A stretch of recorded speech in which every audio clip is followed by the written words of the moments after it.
Ipinagdiriwang ang ika-4 na taon ng Philippine Book Festival kung saan magkakaroon ng marketplace para sa all Filipino books at published works. Layo nitong mas palawakin ang access sa locally produced books at learning materials. Yan ang ulat ni Denise Osorio.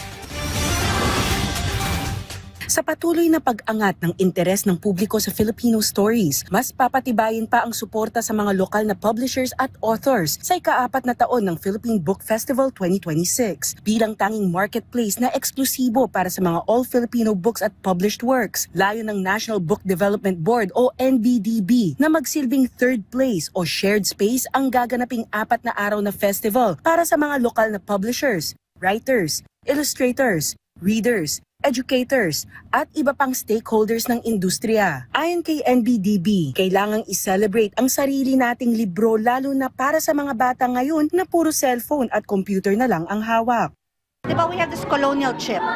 We still do, na parang ay maganda yan kasi galing America or galing Germany or what. Pero ang ganda ng work natin and we do a lot of outsourcing. So many people don't know that our illustrators are doing work for everyone else and they never get the credit.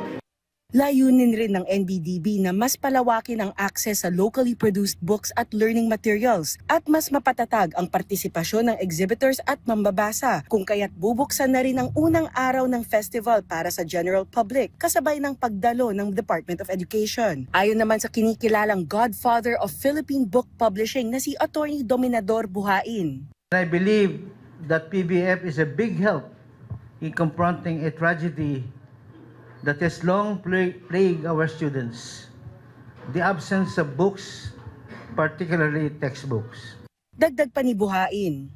Some of the highest achieving educational systems, such as Finland, Shanghai, and Singapore, have not only set the highest standards for their teaching profession, but also have some of the widely most admired textbooks. Para naman sa mga local publishers, mas mapapakinabangan ang mga printed books at materials dahil maiiwasan ang mga karaniwang issue sa digital. Sa temang Gubat ng Karunungan o Rainforest of Knowledge, ire-reimagine ng PBF 2026 ang 4 na signature realms nito sa rainforest-inspired settings. Kasama rin sa mga inaabangan ang book signings at meetups ng ilan sa pinakamalalaking pangalan sa Philippine literary life, kabilang sina National Artist Ricky Lee, National Artist Virgilio Almario, at historian na si Ambeth Ocampo, kasabay ng iba pang authors at creators mula trade books, kidlit at comics. Gaganapin ang Philippine Book Festival 2026 mula March 12 hanggang 15, 2026 sa Megatrade Hall, 5th floor, SM Mega Mall sa Mandaluyong City. Denise Osorio para sa Pambansang TV sa Bagong Pilipinas.